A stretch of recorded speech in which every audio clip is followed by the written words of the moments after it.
Buenas tardes, alumnos.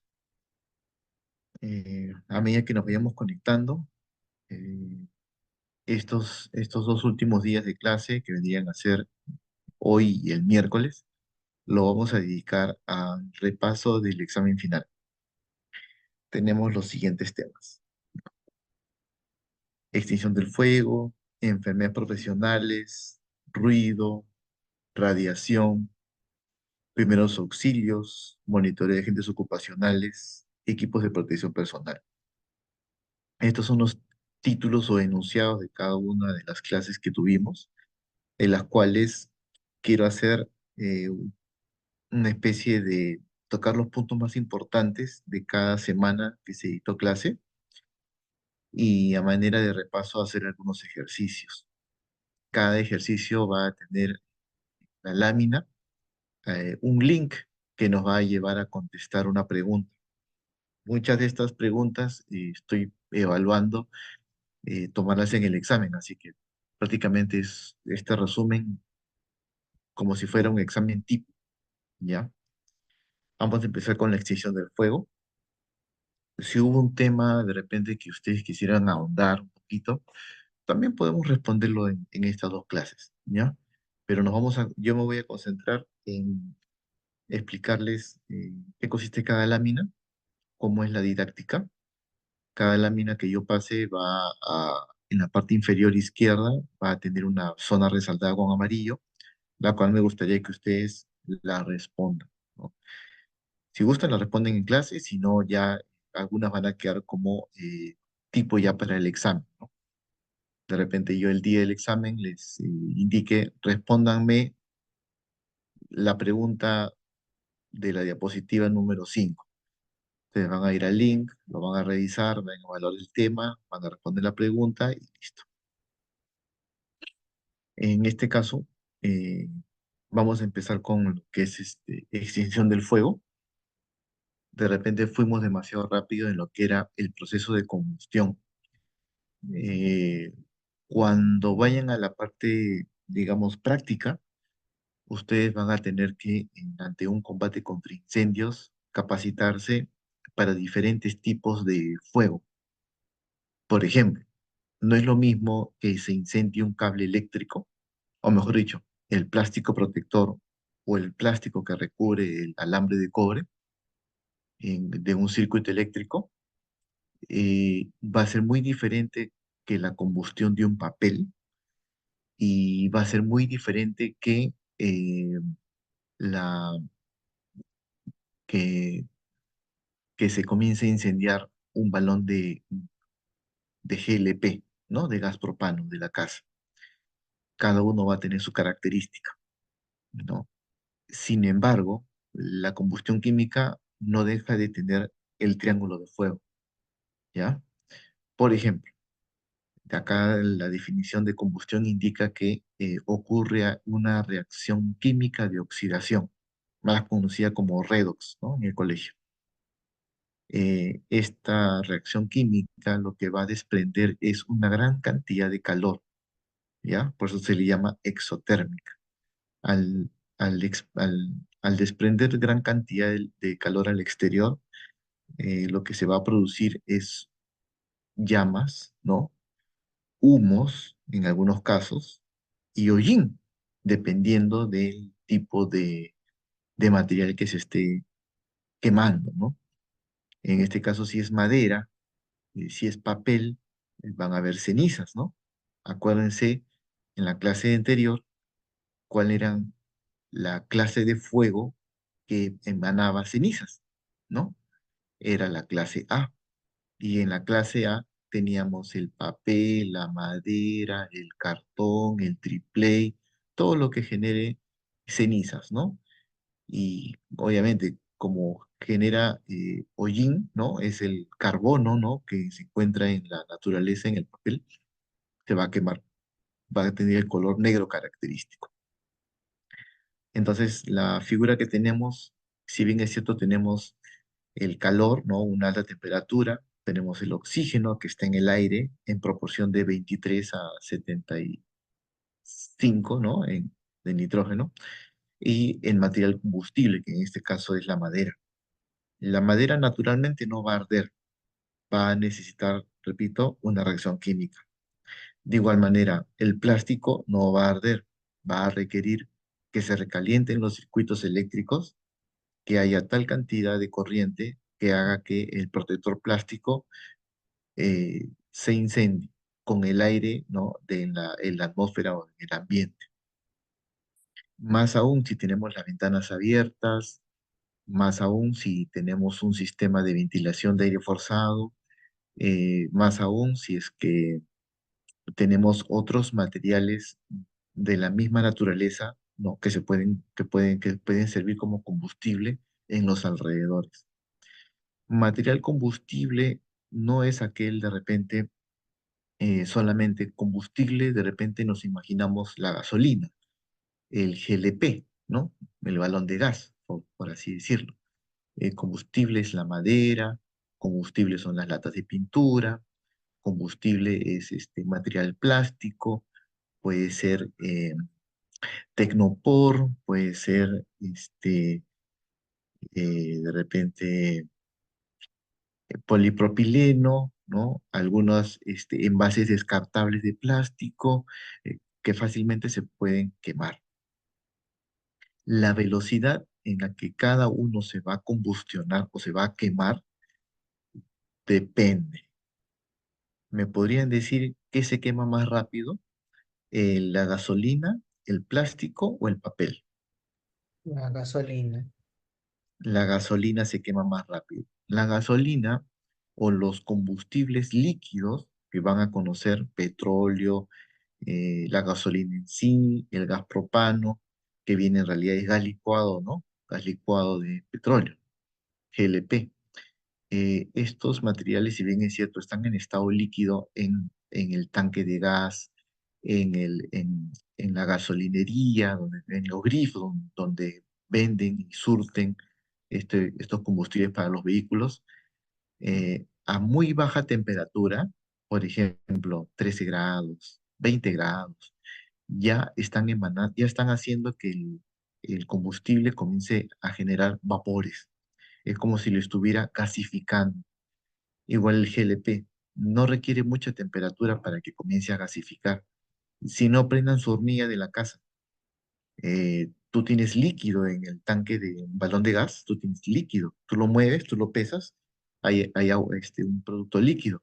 Sin embargo, tú prendes la hornilla de gas, liberas el gas del balón y automáticamente sale gas. Debería salir líquido, ¿no? Tú dices, ¿no? Si está dentro el líquido, porque tiene que salir gas. Fácilmente el líquido se evapora. Entonces, va a haber una rápida llama cuando tú quemes algún tipo de combustible líquido. En el caso del papel, estamos hablando de que el papel, por más que sea una gran cantidad de papel, no se va a quemar de un momento a otro. No es una inmediata combustión. Así esté viejo, ¿ya? Les puedo garantizar que de primera instancia, cuando tú tienes un fuego incipiente de papel, sí lo puedes amagar. O sea, sí se puede amagar el fuego con papel, ¿ya? En cambio, si tú tienes balones de gas, tienes vapores de combustible, de gasolina, con mucha concentración, rápidamente se va a propagar una llamarada. No va a explosionar, pero rápidamente va a generar una llamarada y una onda, ¿no? Como cuando a veces no sé si les ha pasado, dejan la perilla del gas mucho tiempo abierta y tratas de encender la hornilla de la cocina y sientes cómo la onda de la llama se propaga y sientes que te llega la llama hasta la cara, pero luego digamos, los vapores de gas que estaban alrededor se consumen con esta llamarada y solamente queda encendida la llama de la hornilla. Esa es una combustión rápida y hay que tener mucho cuidado. Inclusive hay que medir los niveles de concentración de este gas para poder combatir los incendios de una manera segura. En el caso del papel, va a demorar aproximadamente 18 segundos para que se consuma una hoja a cuatro. No se consume de buenas a primeras. Por eso ustedes van a poder tener tiempo de contener en los primeros 10 segundos correr hacia el extintor, regresar y poder empezar a aplicarlo directamente sobre la fuente de ignición. En la parte final les dejo una pregunta, ¿no? Para que una combustión sea posible, es necesaria la presencia simultánea de, ¿no? Entonces ustedes van a contestar ahí, ¿no? Bueno, el triángulo de fuego nos dice que tiene que haber calor, o sea, una temperatura adecuada, oxígeno, o sea, puede el oxígeno venir en el aire, ¿no? O combustible, no, mejor dicho, y combustible, ¿no? Que es un material, puede ser un material sólido, como el carbón, como la madera, como el papel, el plástico, así como también combustible líquido, gasolina, ¿qué más? Gasolina, gas GLP, GNV, ¿no? El gas natural vehicular, etcétera. El helio también, profesor. ¿El qué? Helio. El helio. El Y el helio que se es utiliza para los globos. el que se utiliza para los globos. Muy bien, ya ves. Entonces ya ustedes, digamos, en una feria de globos, con todos llenos de helio y vendiendo al costado un carrito de track food, de fast food, que esté O de cocinando con canchitas. por la cantidad, ¿ves?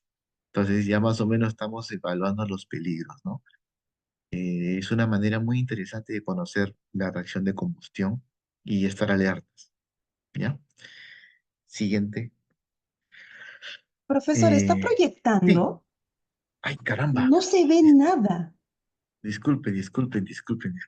Pensé que estaba dando su introductorio.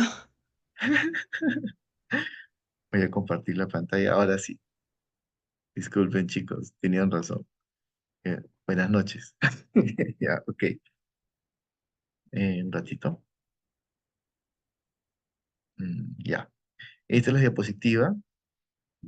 Acá les daba un pequeño resumen, nada más, de tal manera que podamos, con la imagen acá a la derecha, ver algunas partes de la combustión, ¿no? De tal manera que ustedes puedan relacionar rápidamente, ¿no? Si bien es cierto, yo les he enseñado el triángulo del fuego, que son calor, oxígeno, combustible. Esto vendría a ser una representación de algo quemándose, ¿no? O una combustión real. Acá hay combustión de madera, puede ser papel. En el caso de la madera, hay un detalle. La combustión de la madera, al tener la madera diferentes propiedades y ser más sólida que el papel, ustedes van a ver que la fogata se va a mantener en su mismo sitio. La fogata, el fuego de la fogata no se esparce a otros lados.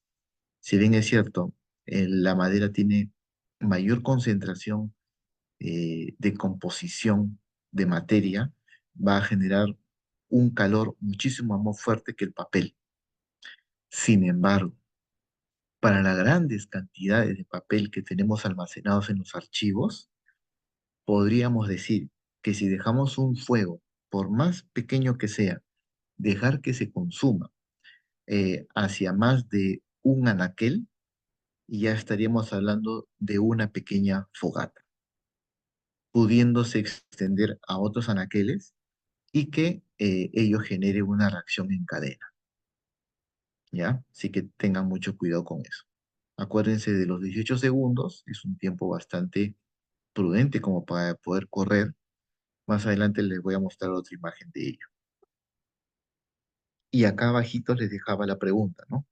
En cada de estas láminas que vean, les voy a dejar una pregunta, ¿no? Para que una combustión sea posible, es necesaria la presencia simultánea de, ¿no? Ahí vamos a tener que saber nosotros qué tipo de elementos son los que deben estar en simultánea, en presencia simultánea para que exista la combustión. Habíamos indicado calor, combustible, oxígeno. Si tenemos gasolina, pero a una temperatura muy por debajo de su límite de inflamabilidad, por más que haya una cantidad de oxígeno increíble, la gasolina jamás se va a prender. Es como el caso de las gasolinerías. ¿Por qué los grifos, ¿no?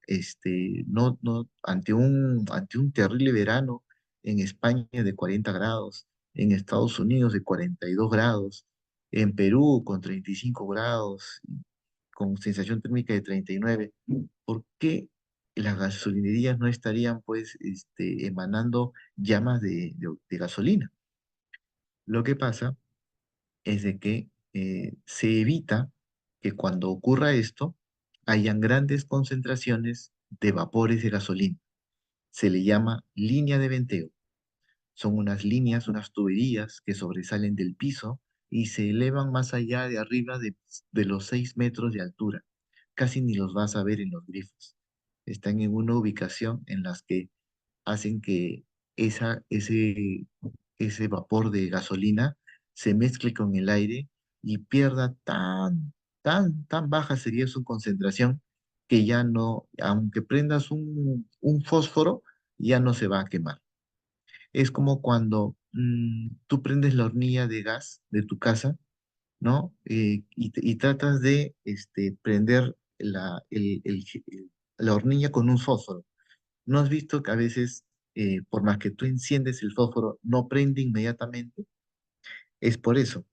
No hay la suficiente cantidad de gas, o sea, no has abierto toda la válvula o todavía está saliendo una cantidad de gas, pero mientras no se conserve una concentración alta, por más que el fósforo esté encendido, no va a encender de forma inmediata.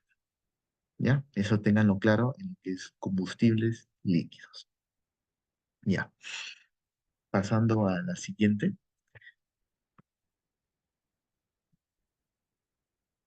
Ya, seguimos en lo que es extinción del fuego.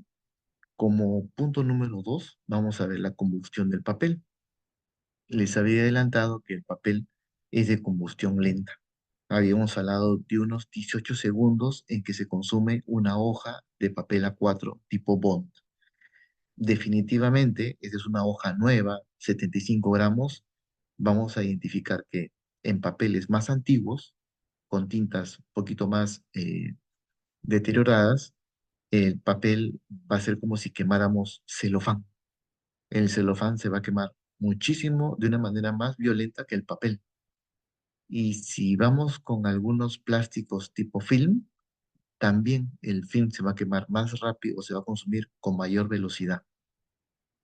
Y eso tenemos que tener muy presente.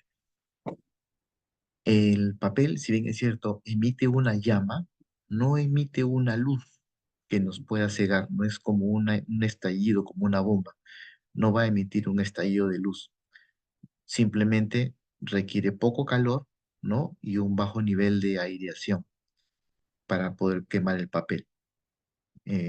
Cuando refieren bajo nivel de aireación, significa que con muy poco aire y una buena cantidad de calor podría encender una hoja, ¿no? Eh, en este caso, cuando tengo los, los, los papeles empaquetados en cajas, por más que tenga una corriente de aire muy alta, la temperatura ambiental no va a ser tan alta como para poder quemar. Tendría que yo tener una temperatura aproximadamente de 100 grados centígrados para yo quemar el papel a esas condiciones ambientales de Lima, ¿ya? Eh, el, eh, la, la quema de papel, ¿qué tipo de emisiones produce? O sea, cuando el papel, como vemos en la imagen, ¿no? Cuando el papel tiene un, este, un, el- una, tiene contacto con una alta temperatura, ¿no? El papel vendría a ser el combustible, tenemos una alta temperatura, viene el aire, ¿no? Que el aire está representado por el oxígeno, y comienza a ver el triángulo del fuego, ¿no? Combustible, calor y oxígeno.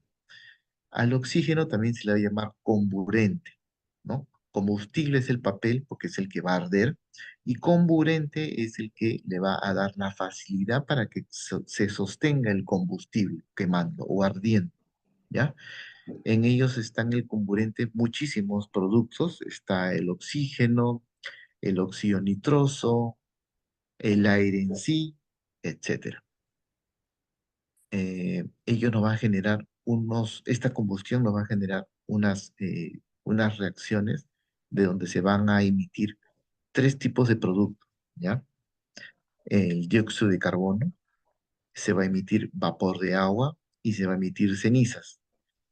Pero, Cristian, ¿de dónde va a haber vapor de agua si cuando se quema, al contrario, esto genera una candela, genera humos, ya? Los humos que están, vamos a ver acá, acá se concentran los vapores de agua en forma de vapor nada más, ¿ya? Cuando algo hierve, en el caso de papel, estos humos contienen CO2 y vapor de agua. Acá se va a generar la llama, acá se hace en la llama el proceso de combustión. Se desprenden gases, dióxido de carbono y vapor juntos, y las cenizas que vendrían a ser las partes que ya no se han logrado quemar más, ¿no? Entonces el papel se quema y desprende ciertas partículas negras de hollín, vendrían a ser las cenizas. Acá la pregunta, ¿no? Que también lo van a poder revisar de repente cuando hagan su repaso de las clases, es qué clases, no te he dicho una sola clase, cuántas clases de extintor podrían combatir el incendio de almacenes de papel, ¿no?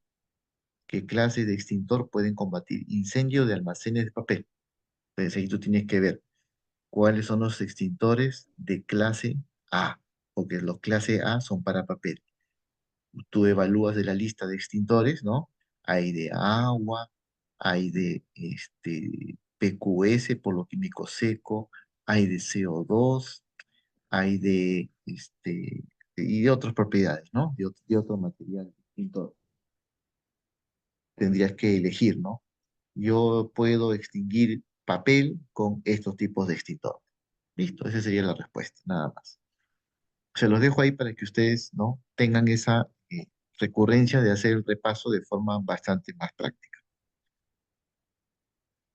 Igual, si hay dudas, me avisa. Consultas también.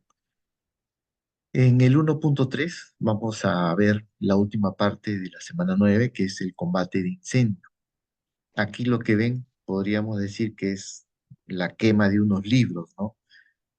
Sin embargo, están en un tipo, como si fuera no sé si es un sótano o un primer piso, pero hay una gran cantidad de libros quemándose.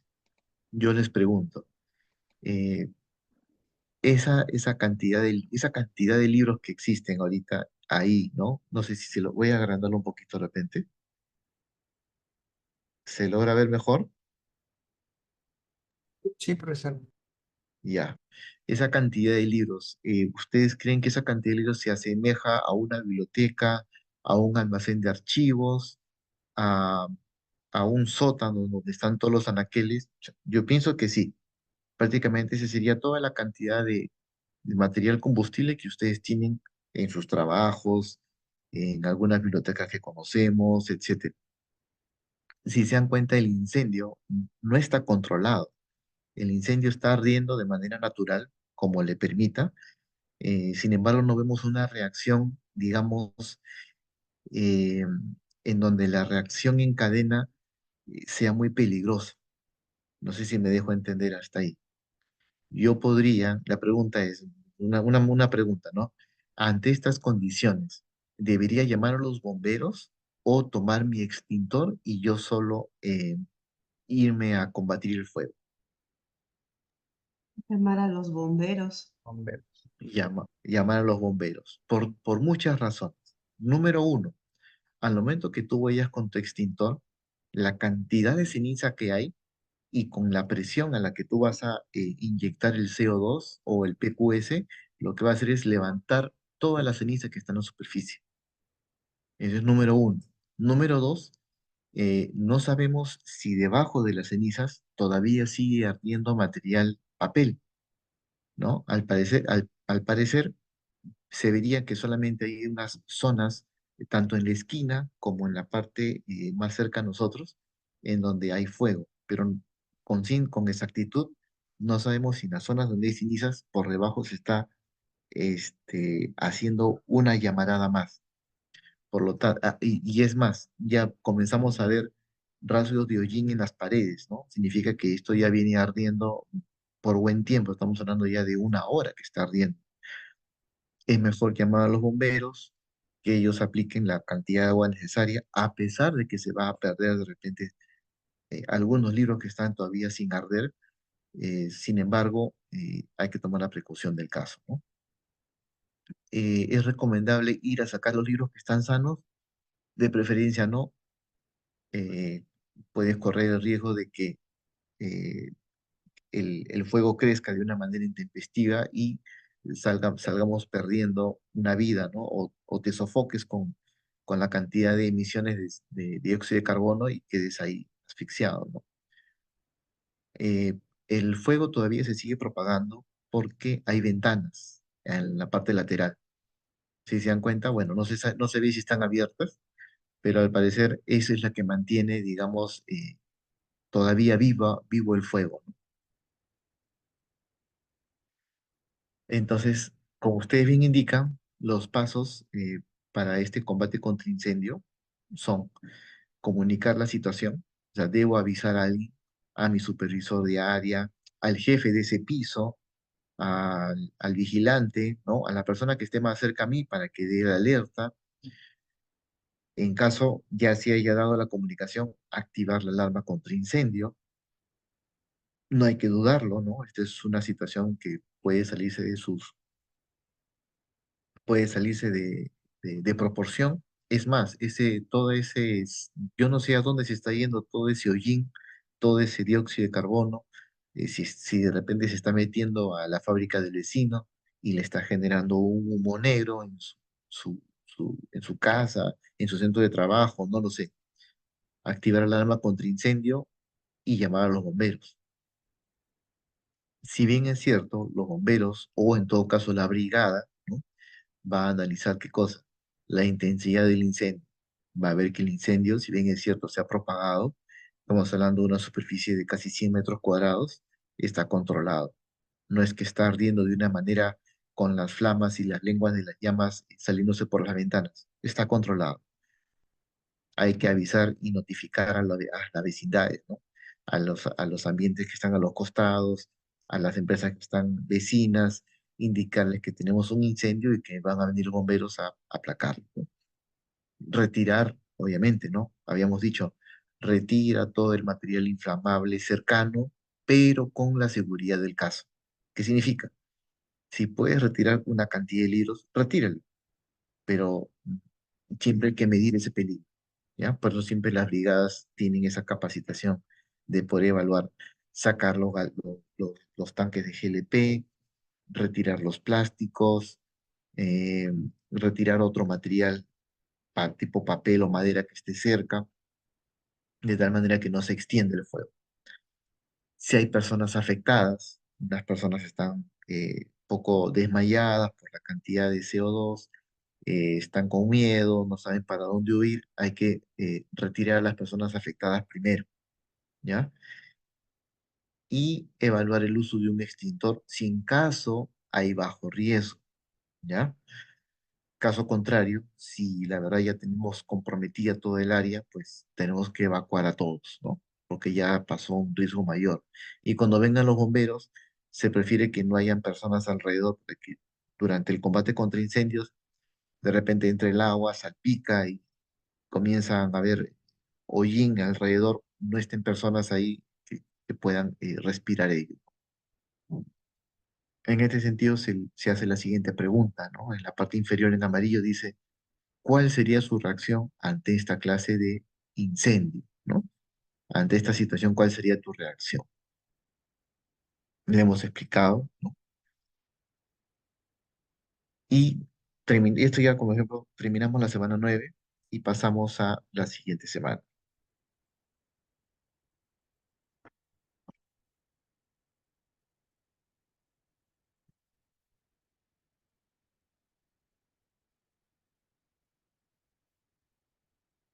Un ratito.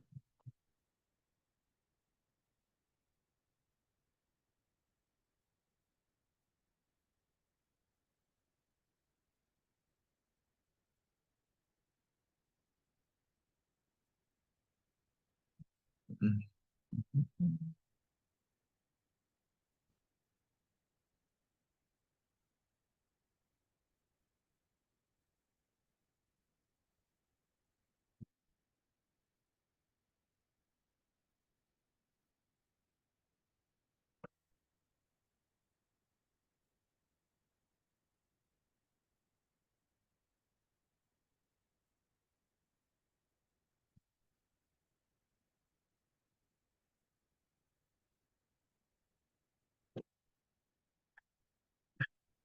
Ah, ya, por fin, ya. Este, eh, a ver, como para terminar lo que es extinción del fuego, existen varias capacitaciones. Parte teórica, les van a enseñar los componentes de un extintor, como lo hemos visto en clase. Algunos ya van a tomar medidas más específicas, teóricamente, cómo vas a atacar un incendio. Y finalmente ya viene la parte práctica. Siguiendo unas evaluaciones que he encontrado, me gustaría que revisen las evaluaciones, las dos primeras, ¿no?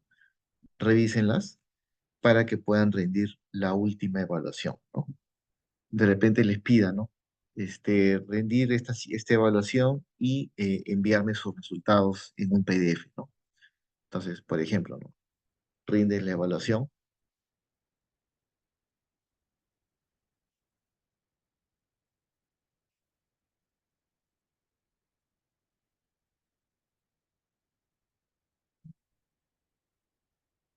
te va a salir un enlace en el cual vas a poder llenar las preguntas, independientemente de cuál sea tus datos, vas a poder ingresar este link, este, inmediatamente vas a poder responder las preguntas, ¿no? Seleccionando la respuesta correcta, está cargando todavía, no se ve. Y al final hay un botón para salir de la evaluación y te va a dar tus resultados. Esos resultados los podrías imprimir en una hoja PDF y lo podrías enviar como parte del examen. Es un ejemplo. Bueno, no carga, pero en su momento lo van a ver.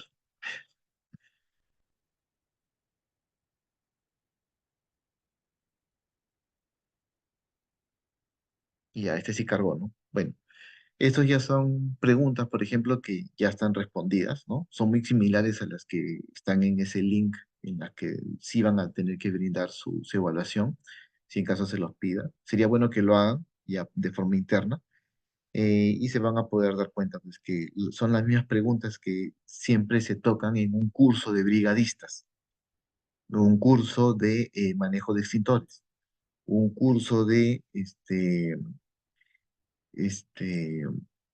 sistemas contra incendio en bibliotecas o almacenes de papel, ¿no? Siempre se van a tocar los mismos temas, ¿ya? Así que son bastante recurrentes y que lo pueden revisar. Listo. Siguiendo con el siguiente, la semana 10 vendrían a ser enfermedades profesionales y aquí les muestro una serie de enfermedades que, si bien es cierto, no todas hemos tocado en el curso, la gran mayoría sí las hemos visto, pero acá les voy a presentar un poquito más detalle, puntual nada más, de algunas, para que tengan una idea cómo se identifican y cómo se evalúan. En este caso tenemos que los motivos de las dolencias es por diversas razones. Principalmente las enfermedades relacionadas al trabajo van a tener tres motivos, ¿ya? Si tú tienes una dolencia, la cual continúa, ¿no? Mejor dicho, la cual es porque te has expuesto de forma continua, de forma permanente a un riesgo, ya tienes un motivo que pensar que es una enfermedad profesional o una enfermedad ocupacional, ¿ya? Por ejemplo, si sé, si sé que me expongo bastantes horas al uso de computadoras con pantallas, ¿no? Y luz azul, ¿no? Como la del celular, las pantallas del televisor, de la computadora, voy a comenzar a experimentar fatiga visual.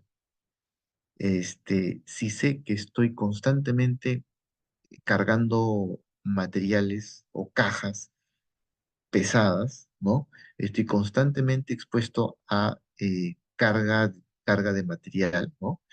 Eh, y comienza a dolerme la espalda, pues esa dolencia en la parte lumbar, ¿no? Puede caerse debido a esta actividad, ¿no? Eh, otro motivo por el cual podemos decir que es una enfermedad ocupacional es que cómo se presenta, ¿no? La forma en que se presenta el agente nocivo. El agente nocivo puede ser la luz UV, el agente nocivo puede ser la carga laboral en el sentido de estrés, ¿no? puede ser de repente una bacteria que entró en mi organismo y me desató una infección gastrointestinal. Entonces ya yo entiendo que ha sido un agente microbiológico, ¿no? Un agente biológico. Si sé que hay ácaros en la zona, eh, y yo estoy en contacto con ellos, sigue siendo un agente biológico. Sin embargo, esta vez se va a manifestar a través de una dermatitis de contacto, ¿no? Otro tercer motivo por el cual podemos decir que me ocasionan dolencias y se relacionan con enfermedades en el trabajo podría ser las características físicas, biológicas o sociales propias de la persona. Si yo sé que soy alérgico al maní y trabajo en una empresa que se dedica a la producción de mermelada de maní, estoy frito por donde lo veas. Voy a oler gases, productos de que lo que hacen es sancochar el maní, lo pelan, hay partículas en el aire de cascarilla de maní y prácticamente estoy respirando maní, ¿no? Sea el vapor, sea la cáscara, etcétera. Por más que no lo ingiera, lo estoy respirando y eso para mí ya es un ataque a mi alergia preexistente. Si yo sé que tengo una hernia inguinal, una hernia inguinal vendría a ser, se me sale la tripa, por así decirlo, ¿no? Un poquito de las vísceras, ¿no? Hacen una perforación en la pared que sostiene el estómago, el intestino delgado, el intestino grueso. Se perfora esta pequeña membrana y comienzan a salirse las vísceras. Entonces, esta hernia, al momento de que yo comience a cargar peso, se va a ir rompiendo un poco más esta capa protectora y va a ir permitiendo salir con mayor cantidad o mayor volumen estas vísceras que tengo en mi interior. Entonces, mi condición de tener una hernia inguinal y sometido también al levantamiento de cargas de peso o de repente una posición incómoda, va a originar que se recrudezca más mi condición. En el caso de la obesidad, ¿no? Para las personas que tienen obesidad mórbida, tienen triglicéridos altos, inclusive algunos pueden tener, como le llaman, el azúcar, diabetes, ¿no? Entonces, yo ya con esa condición, ¿no? Preexistente, voy a trabajar y solamente venden comida chatarra. Solamente me dedico a estar sentado en la computadora. Mi obesidad va a comenzar a elevarse.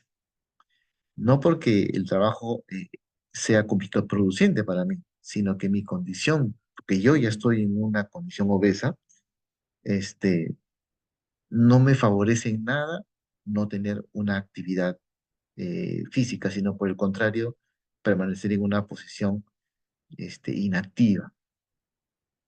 Eh, por otro lado, si sufro de triglicéridos, o en todo caso, mejor diabetes, si sufro de diabetes, eh, sin, digamos, si tengo algún corte, ¿no? Un corte, no sé, me corto en la mano, porque estoy manipulando, no sé, eh, separo papeles con navajas, tengo manipulación de objetos filosos, pues yo que soy diabético, me corto, solamente tengo un pequeño corte en el dedo y comienza a salir sangre, va a ser muy difícil que ésta se cicatrice. Y pudiendo generar inclusive, como está abierta la herida, es más fácil que se infecte, porque no coagula, no cierra. Entonces le puede permitir el paso de ciertos microorganismos hacia el torrente sanguíneo.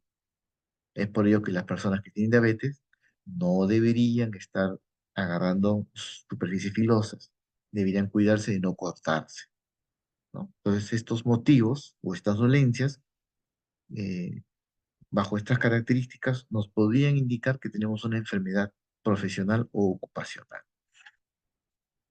La pregunta sería, separa las enfermedades ocupacionales, ¿no? Las que indican acá las 10, ¿no? Sepárame las 10 figuras dependiendo su tipo de agente de riesgo. Acuérdense los tipos de riesgo, vean la lámina, cuáles sean los tipos de agente de riesgo y van a poder asociar cada una de estas enfermedades al agente de riesgo eh, que los relaciona. Riesgo ergonómico, riesgo físico, riesgo biológico, riesgo químico, etcétera, ¿no? Riesgo psicosocial. Siguiente, tenemos como segundo punto de enfermedades profesionales, vamos a tocar un punto en particular que vendrían a ser el trastorno musculoesquelético, ¿no? Hay diferentes tipos de trastornos musculoesqueléticos, los más representativos he podido resumir, algunos los hemos visto en clase, como por ejemplo, hemos visto en clase el síndrome del túnel carpiano, hemos visto en clase la epicondilitis, que vendría a ser, digamos, el ligamento, no, el tendón, sí, el tendón el tendón del músculo del brazo, ¿no? Que se une con la articulación del codo. Basta que se rompa o tenga una pequeña, ¿cómo se podría decir? Desgarro, desgaste, etcétera. Ya esto ya es un dolor en el que nos va a imposibilitar de repente a mover el brazo hasta que se recupere el tejido, si es que es posible. Para ello, los doctores son los que te van a evaluar, fisioterapeuta o rehabilitador físico, e indicarte el tiempo de que vas a permanecer en rehabilitación, ¿no? O inmovilizado. Habían dos que de repente, como la tendinitis del manguito rotador, que es en el hombro, básicamente es el manguito rotador, ¿no? Igual, es el ligamento unido al hueso, el que por algún movimiento brusco trate de alzar algún movimiento pesado o durante el movimiento, por querer sostenerlo, porque se me iba a caer, trato de apoyarme o cargar algo de forma intempestiva y salgo dañándome, ¿no? No voy a poder alzar el hombro, voy a tener como si fuera un hombro perezoso, no se va a querer mover porque me causa dolor. Entonces ahí vamos a tener que trabajar también un tema de rehabilitación física. En cuanto a la lumbalgia, esto sí, habíamos indicado que la lumbalgia sí es un dolor en la zona lumbar, como el que se muestra acá en la figura, ¿no? Todos asocian, por ejemplo, dolor de espalda, ya, lumbalgia. Hay que diferenciarlo, eh, justamente en el examen médico te van a decir si es dolor lumbar o si son los riñones que están inflamados. ¿Ya? Son dos dolores muy particulares, pero ambos son en la zona baja lumbar. Pero el doctor tiene que saberlos diferenciar a través de una palpación, a través de algunos síntomas que tú sientes. Si fuera un dolor lumbar, pero sientes fiebre, sudoración, eso ya no es dolor lumbar por lumbalgia, eso es una infección en los riñones, ¿no? Si solamente fuera cada vez que hago un movimiento, por ejemplo, cruzo las piernas, camino y me apoyo con el pie izquierdo, me siento y me levanto, y solamente en esos momentos me duele, es porque estás hablando de una hernia, ¿no? Lo que pasa es que la hernia, si bien es cierto, el disco intervertebral, por así decirlo, ya se venció. Y como se ha vencido, al momento de que digamos, se apoyen las vértebras, lo que hacen es aplastar y ya no funciona como un GB nuevo, sino ya prácticamente es un chicle, ¿no? Se estira, se sale de su posición y como al salirse de su posición tenemos ahí la médula espinal muy cercana, lo que va a generar es un dolor punzante, bastante doloroso dependiendo del grado de la hernia que tengas, de la hernia discal específicamente, y este, y este es solamente un tipo de lumbalgia, ¿no? Con hernia discal. Entonces acá te pongo, ¿no? Investigar 4 síntomas de lumbalgia. ¿Cuáles son esos síntomas? ¿No? Es dolor, es dolor punzante. Te va a pedir que investigues 4 síntomas de lumbalgia. Está muy fácil, ¿ya? Lo puedes buscar en internet, no hay ningún problema.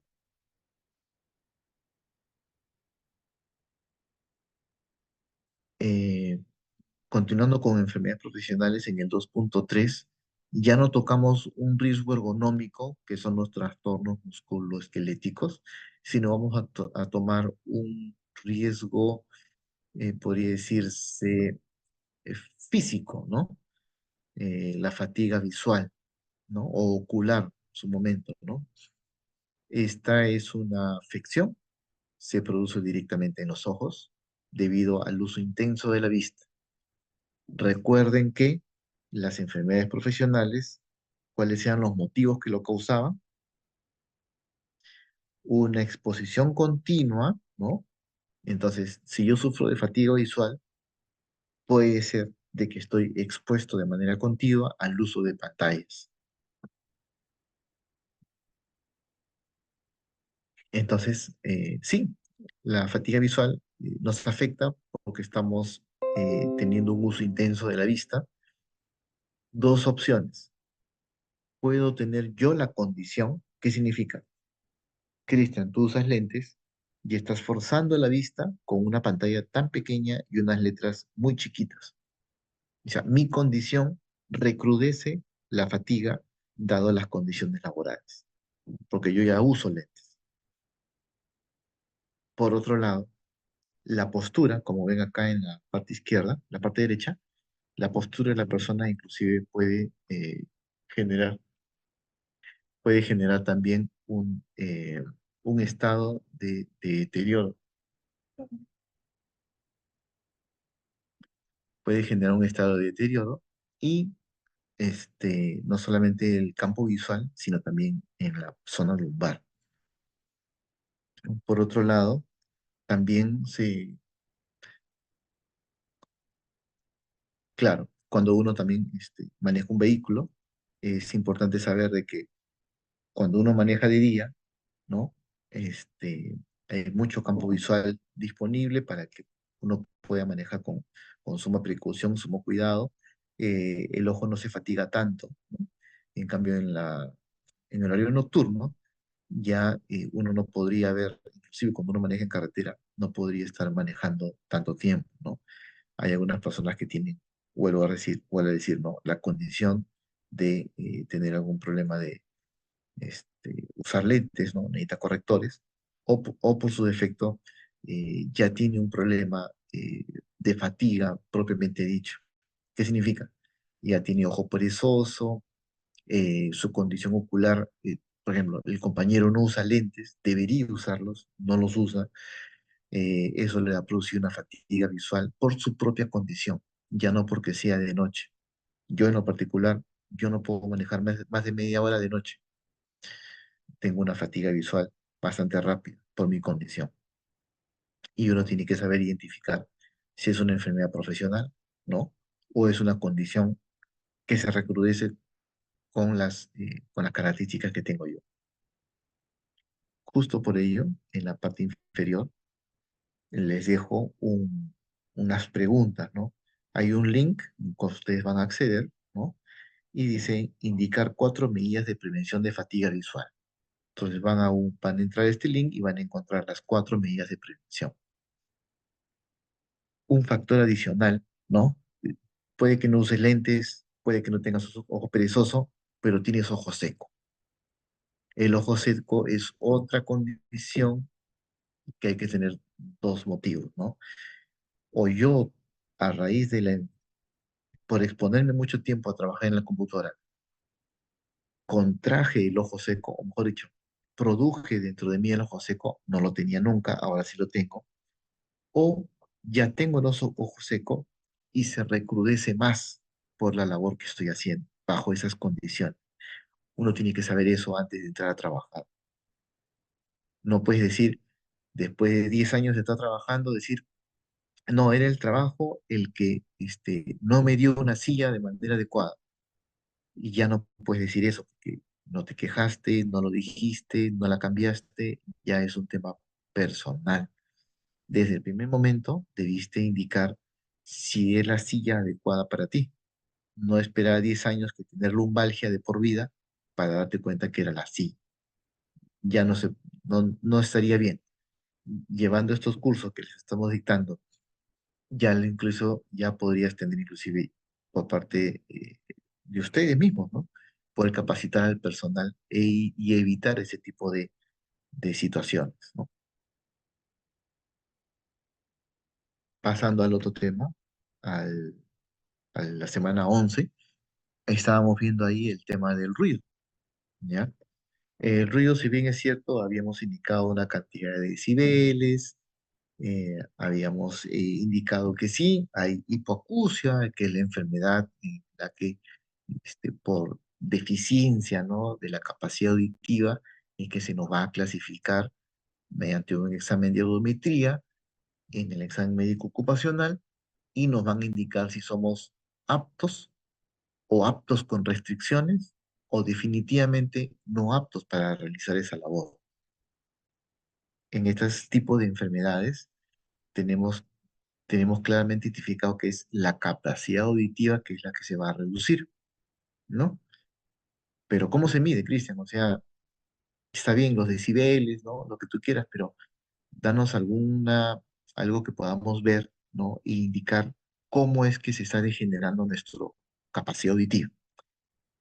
Ello se realiza con una curva, ¿no? Los especialistas han desarrollado una gráfica denominada audiograma. Esto por si acaso no les he enseñado. Es nuevo, pero es bueno que lo sepan para cuando, así como a veces nos dicen, por ejemplo, necesitas una rehabilitación física de una semana. Ah, te vas contento, ¿no? Al otro compañero le dicen, necesitas una intervención quirúrgica y una rehabilitación física de 2 años. Ahí como que, ¿cómo llegué a ese nivel, no? Si nadie me indicó, nadie me dio un resultado. Una cosa es que en el análisis de sangre me salga 13 de hemoglobina, luego 12 de hemoglobina, luego 11 y así sucesivamente cada año comienza a bajar. Obviamente estoy experimentando una anemia crónica, la cual eh, cada año se va recrudeciendo y me está dando la posibilidad de tomar acción. Igual quisiera que cuando me lesione, pues hubiera algún indicador que me indique cómo estaba antes y si puedo volver a mi condición original. En este caso, la capacidad auditiva, mediante este audiograma, en donde se mide la intensidad de decibeles de las cuales tú todavía puedes escuchar, es que se basan los especialistas, ¿no? Los otorrinos, ¿no? Para poder hacer eh, una diferenciación marcada. Esto te lo van a hacer por cada oído. Ahí te van a indicar cuál es la pérdida, ¿no? Eh, de, de capacidad auditiva que tienes, tanto para sonidos suaves como sonidos fuertes, ¿no? En esta gama, así como también grados de pérdida de capacidad auditiva. En estas capacidades tenemos desde la audición normal, ¿no? Lo normal es, digamos, no poder escuchar sonidos tan suaves, es normal, ¿no? Nosotros tenemos un voz de tono a partir de susurrando unos 10 decibeles, ¿no? Hablando unos 30 decibeles. Entonces es muy normal de que de repente mucha gente quede lesionada, ¿no? Pero con un rango todavía hasta los 25 decibeles, que podría decirse que podrías ser apto, pero con restricciones, ¿no? No podría ser sujeto de chismes, ¿no? Sería lo único, ¿no? Pero eh, ya cuando agravas tu situación, ¿no? Estamos hablando de 25 decibeles para menos. Ahí sí, ni gritándote que hay un incendio o que tengas cuidado acerca de una emergencia, tú no estarías respondiendo a esta llamada porque no vas a escuchar, no puedes escuchar más de 25. Entonces vamos a tener problemas contigo si te ponemos en una actividad de riesgo. Si tú subimos una escalera, no vas a percibir algún sonido de que la escalera pueda presentar alguna falla. Si trabajas en la parte eléctrica, no vas a poder escuchar de repente algún chispazo que pueda desencadenar un accidente. Por eso es la necesidad de estos exámenes de audiometría. descartan la posibilidad de que tú, con tus condiciones, seas un peligro para la operación. Y por ende, si ya tienes esa condición, no agravarla más durante el proceso de profesional o labor ocupacional. Esta gama de frecuencias se hace en el sentido de poder establecer la, la, el- la frecuencia de algunos sonidos también, ¿ya? Tanto a bajas frecuencias como a altas frecuencias. En la parte inferior, en la parte amarilla, van a poder encontrar un enlace, el cual les va a llevar a una lectura, la cual en el caso de este ejercicio dice, dependiendo de la intensidad de la pérdida de audición, cuántos grupos se clasifican según la deficiencia auditiva. Es decir, de aquí, de este diagrama, van a sacar cuatro espectros de rangos de decibeles en los cuales vas a poder indicar cuatro tipos de deficiencia auditiva.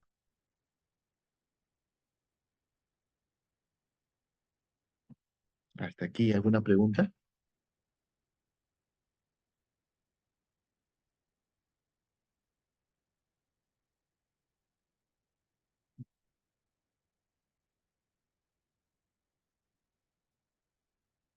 Profesor, tengo una consulta con respecto a lo que hablamos sobre extintores.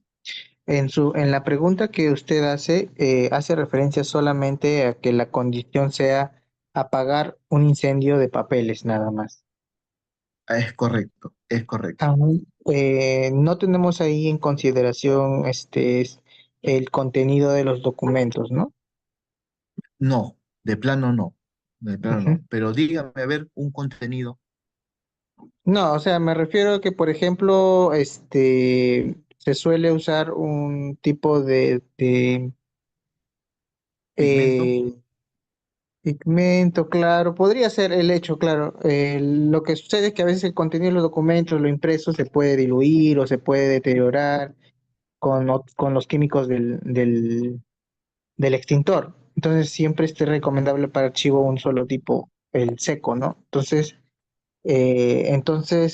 como dice varios, entonces dejo de lado la consideración de que sean documentos y solamente me preocupo porque sea papel correcto, o también correcto. lo Solamente te considero. preocupas porque sea papel, ¿por qué? En el caso que tú estés en tu archivo, vayas a visitar otro archivo, estés en alguna situación de peligro, como no había PQS, no fuiste a combatir el incendio. Y eso no es verdad. Habían varios, habían varios Alternativo. extintores alternativas que podías usar. No, que a mí me enseñaron que solamente con PQS. Falso. Lo dice en la clase, ¿no? Yo puedo utilizar cualquiera. Que No, sí, cuando yo claro. haga mi proyecto, ¿no? Que Ujú, cuando yo haga mi proyecto, yo decida hacerlo con polvo químico seco, porque tiene las ventajas de combatir fuego ABC, eso es otro detalle. Y eso ya va a ser ya eh, parte de tu planteamiento para tu proyecto, ¿ya? ujú. Que eso sí eso es básico, ¿no? Pero de que existen otros, sí, existen otros, Ah, ya. Ok, profesor, eso era. ¿ya? En cuanto a la radiación, sí, ya. En cuanto a la radiación, ya.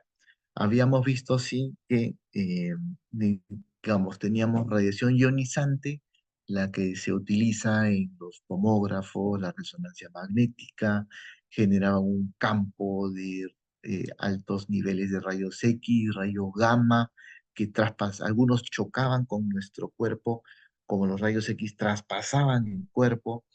En el caso de la resonancia magnética también llegaban hasta, hasta nuestras entrañas, ¿no? Para poderlas ver.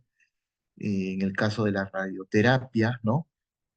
O la quimioterapia, era material líquido radiactivo que introducían en nuestro cuerpo, que emitía una radiación que mataba células cancerígenas, por así decirlo, o células muertas, pero también nos podía hacer daño si es que no estaba bien orientada, ¿no?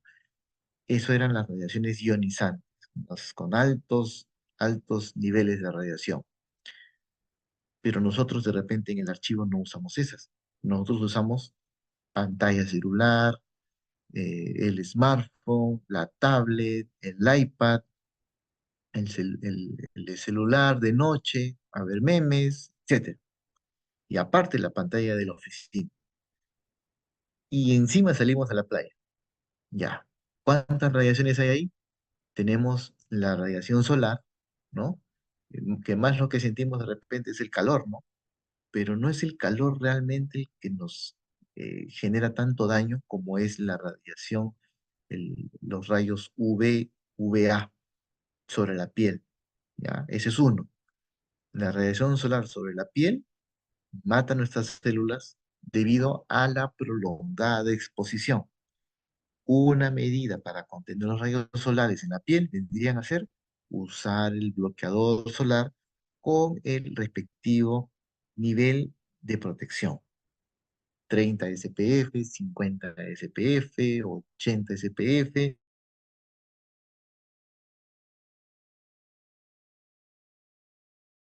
Estoy sudando cada 2 horas, si es que me meto al mar, cada hora. Y eso es con respecto a la piel. Si eso, la luz del sol, nos causa a la piel, ¿qué será nosotros si vemos, alguna vez ustedes han intentado mirar el sol con sus ojos?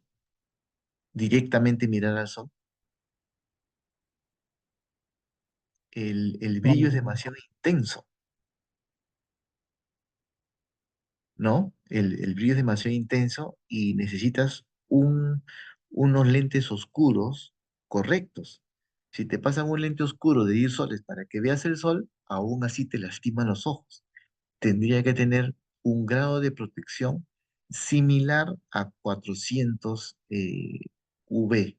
Un filtro de 400 tendría que tener. La luna de los anteojos tendría que tener un filtro de 400. Recién ahí podría sostener un buen tiempo mirando al sol. Caso contrario, te haría mucho daño. Los rayos UV estarían entrando directamente a la retina. Sin embargo, los rayos UVA sí traspasan hasta la parte interna del globo ocular y eso va a generar un deterioro en la estructura y composición del ojo.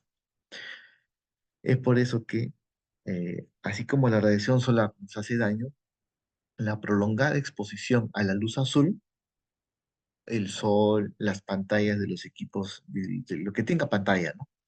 Dispositivos electrónicos, ¿no? Si bien es cierto, la luz nos anima, nos da un mejor ánimo, es el amanecer, la luz del día, ¿no? Aumenta nuestro estado de alerta. El exponernos demasiado a esta luz de noche ya va a interrumpir en algunos casos nuestro ciclo natural del sueño.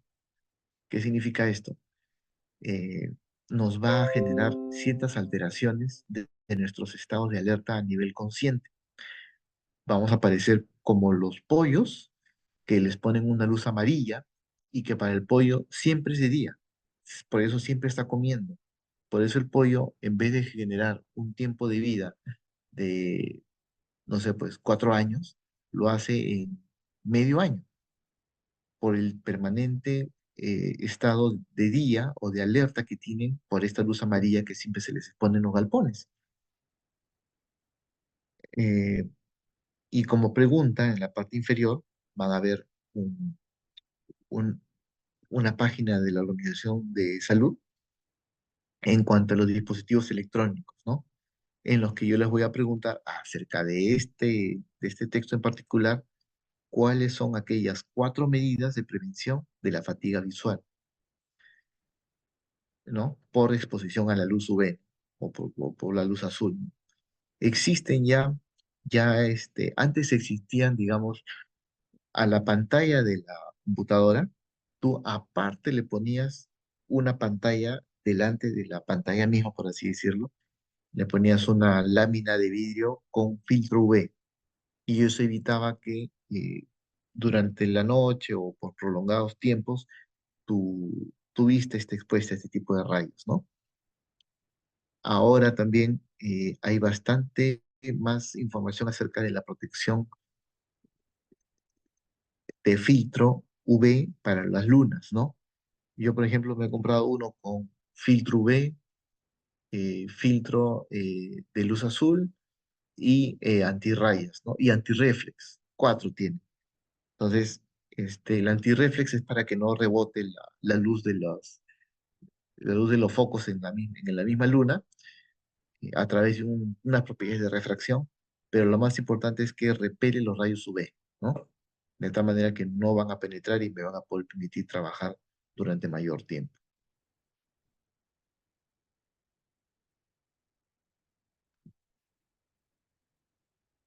¿Hasta aquí, chicos, alguna pregunta?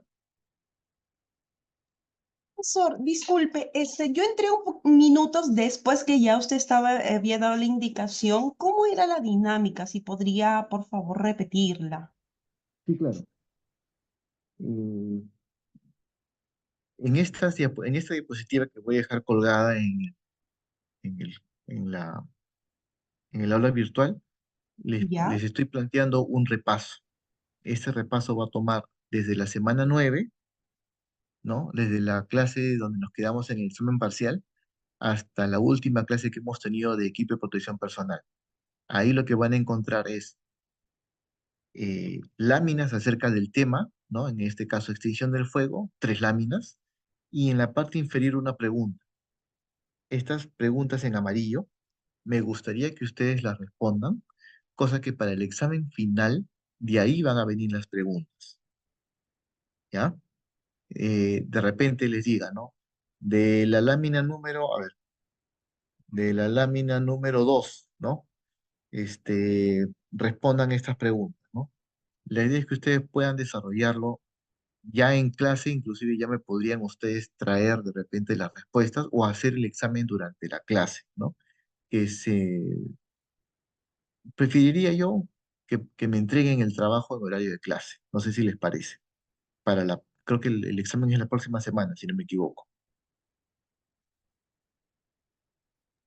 Sí, es la próxima semana, profesor. Ya, entonces yo les dejaría estas láminas para que ustedes las revisen y las vayan avanzando, porque supongo que ya la tarea la hicieron, ¿verdad? El Sí, plazo es... hasta el domingo. Y bacán. Si ya hicieron la tarea, entonces ya esto ya es el examen, entonces. Así les digo. El día miércoles les dejo la última, las restantes, que serían eh, primeros auxilios, monitoreo y equipo de protección personal. Ya. De estos tres sería la clase del miércoles. Igual en la parte inferior les dejo el enlace. Lo van ustedes revisando el fin de semana con calma y ya para el día del examen básicamente va a ser tomado de este, entre comillas, cuestionario, ¿no?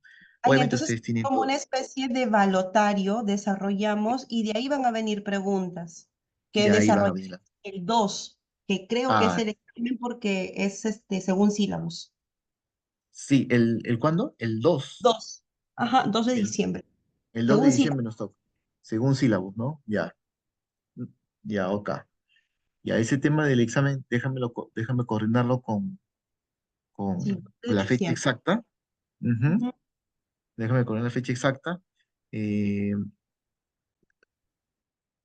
pero sí me gustaría que solamente ya sea para que ustedes entreguen la tarea. O sea, ponte, me dicen jueves de 6 a 9, ya, tienen hasta ese día para entregar las siguientes preguntas que yo les diga, ¿no? Y se lo mando por correo a todos. Ok, profesor. Entonces, como una especie de balotario. O me Ya. puede balotario, ¿ya? Igual, si ustedes quisieran algo que añadir, me indican, porque ya el miércoles es primeros auxilios, monitoreo y equipos. Ahí, por ejemplo, me voy a dedicar a los básicos, ¿no? Equipo de protección personal, mascarilla, guantes y de repente guardapolvo, estos tres, materiales, características y normativas. En primeros auxilios elegiría uno.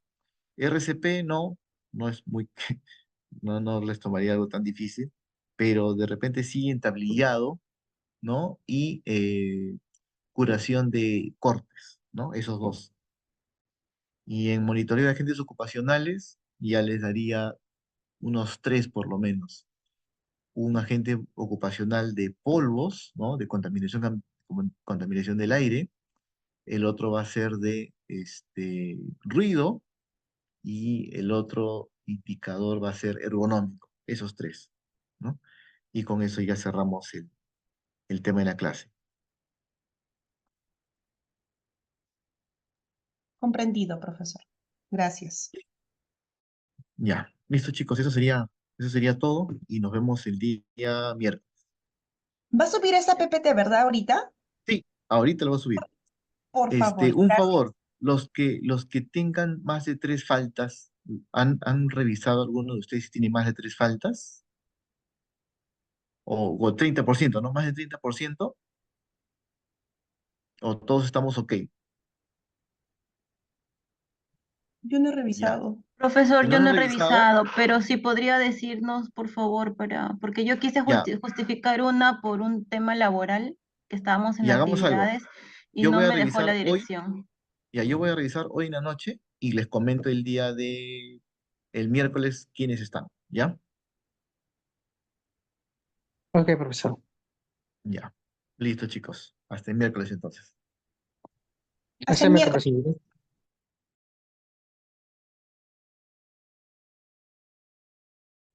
Recording stopped.